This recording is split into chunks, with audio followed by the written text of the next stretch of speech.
Di tengah kontroversi kebijakan Gubernur Jawa Barat Deddy Mulyadi, psikolog Lita Gading tampil vokal memberikan dukungan kepada Deddy Mulyadi. Dalam sebuah video, Lita Gading menceritakan pengalaman pribadinya yang cukup mengejutkan. Ia menerima telepon dari seorang tokoh terkenal yang mencoba memengaruhinya agar tidak lagi mendukung Deddy Mulyadi dengan membicarakan sifat-sifat buruk sang gubernur. Ia mengaku heran mengapa orang tersebut sampai bersusah payah menelpon hanya untuk membujuk dirinya agar membenci Deddy Mulyadi. Dalam percakapan itu, orang tersebut menyebutkan berbagai sifat negatif Deddy Mulyadi yang menurut Lita Gading tidak relevan dan terlalu subjektif. Namun, Lita Gading dengan tegas menyatakan bahwa ia tidak akan terpengaruh dan tetap bersikap objektif. Ia menegaskan bahwa selama Deddy Mulyadi melakukan tindakan nyata yang berdampak positif, terutama dalam isu kesehatan mental dan pembinaan sosial, maka ia akan tetap mendukungnya.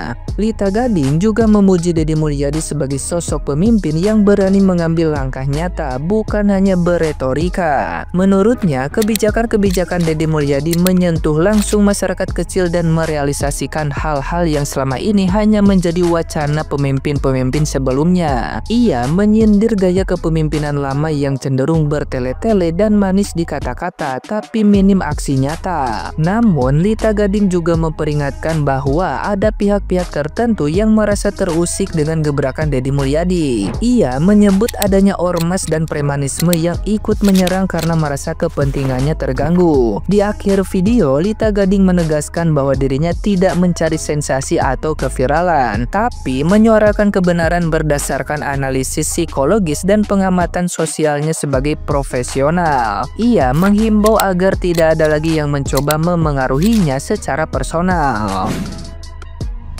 Guys, aku pengen ketawa.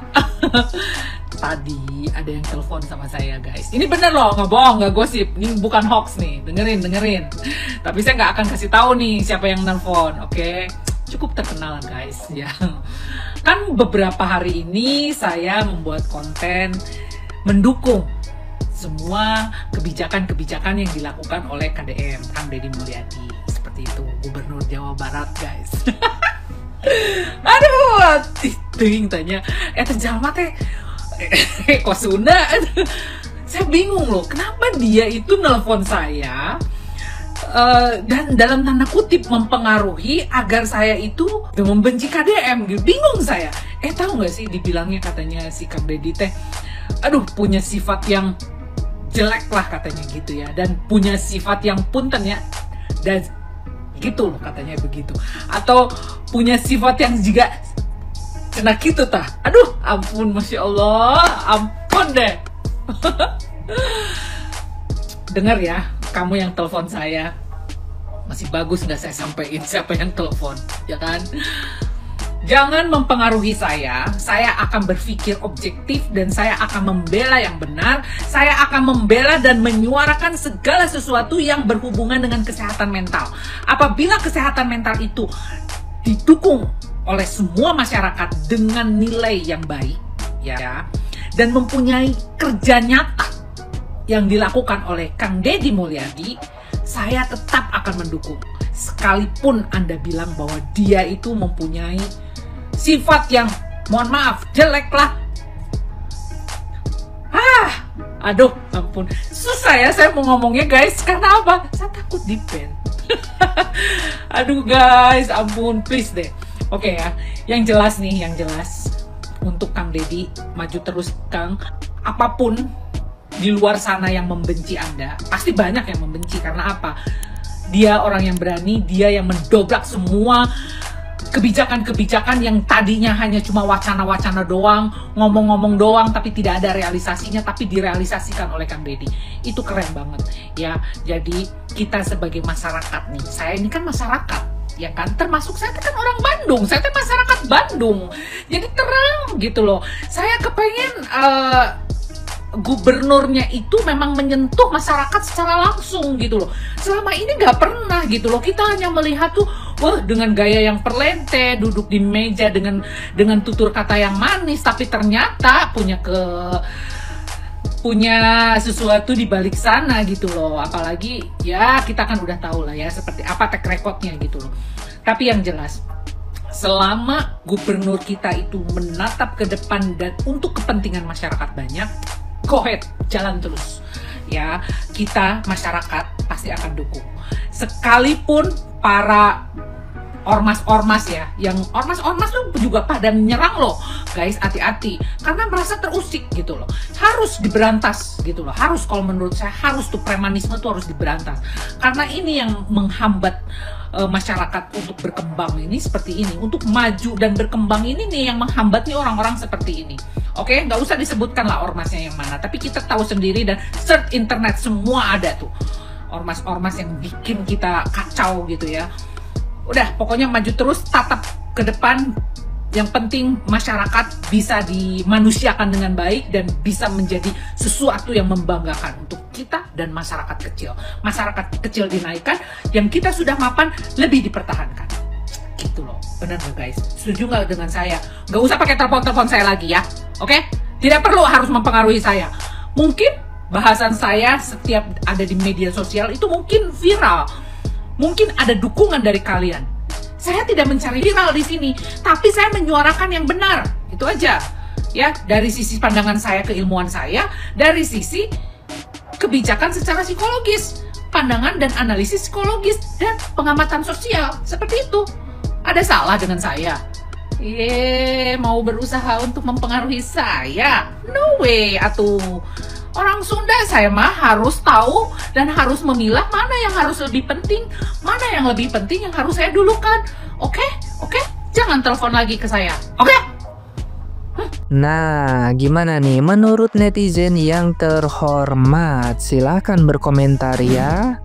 Satu kritik buat Kang Deddy Mulyadi ya, sebagai nih saya Pak, sebagai warga Jawa Barat nih Pak, saya mau mengkritik Bapak. Nih apa dengerin Pak, kenapa Bapak itu kerjanya bagus banget Pak? Kasihlah celah kami buat mengkritik Pak. Kasian juga kan pejabat lain jadi ketutup gara-gara Bapak. Bikin kontroversi lah Pak, apa kek minimal main cewek atau apalah gitu Pak. Kok Bapak kerjanya bagus banget Pak?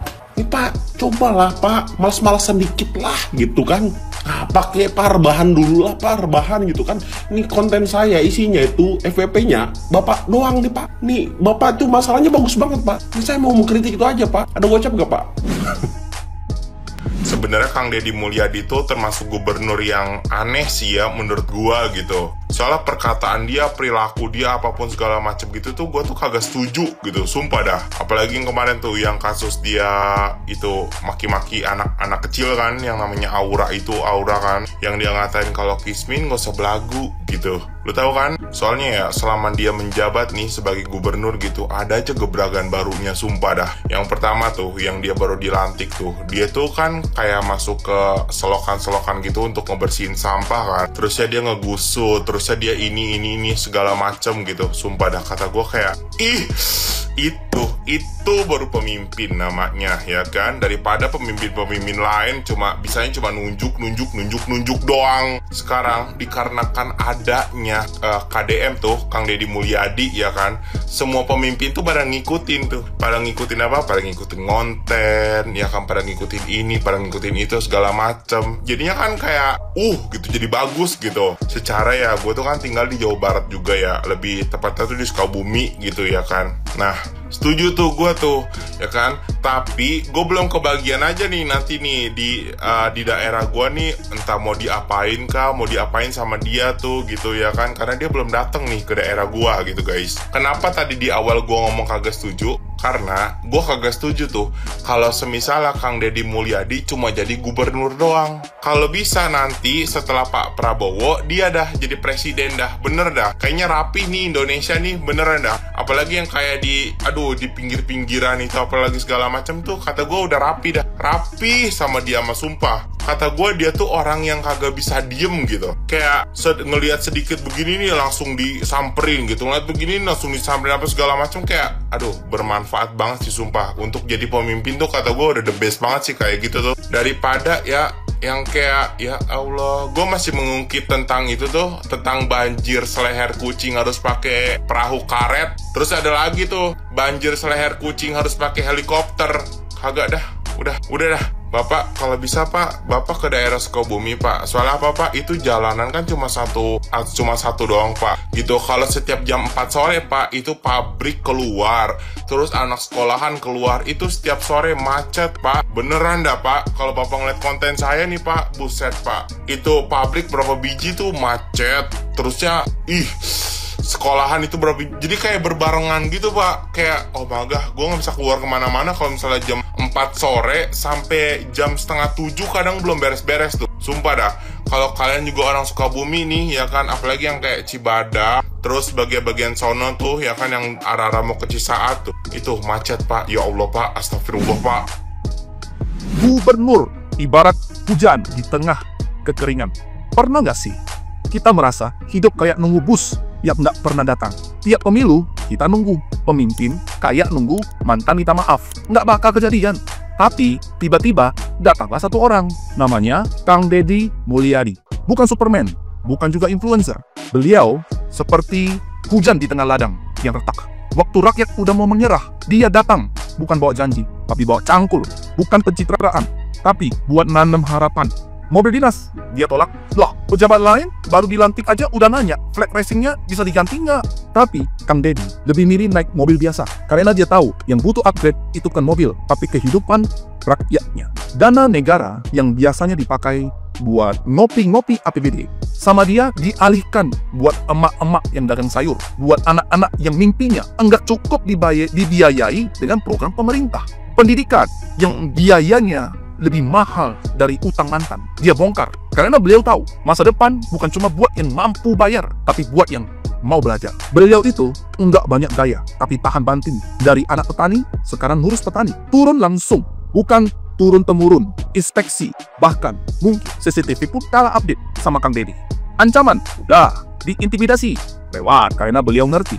Jadi pemimpin itu bukan soal duduk di kursi empuk, tapi berdiri di antara rakyat yang kakinya udah kapalan nunggu perubahan. Kang Deddy itu bukan gubernur biasa. Beliau itu kombinasi langka antara Pak RT, dosen kehidupan, sama Ultraman. Jadi, kalau hari ini kamu masih skeptis soal pejabat, ingat, di antara 1000 yang sibuk pencitraan, masih ada satu yang sibuk kerja diam-diam. Beliau bukan pahlawan. Beliau petani yang berubah jadi pemimpin. Tapi hatinya nggak pernah meninggalkan sawah. Dan kita cuma kehausan, dan beliau datang sebagai hujan pertama.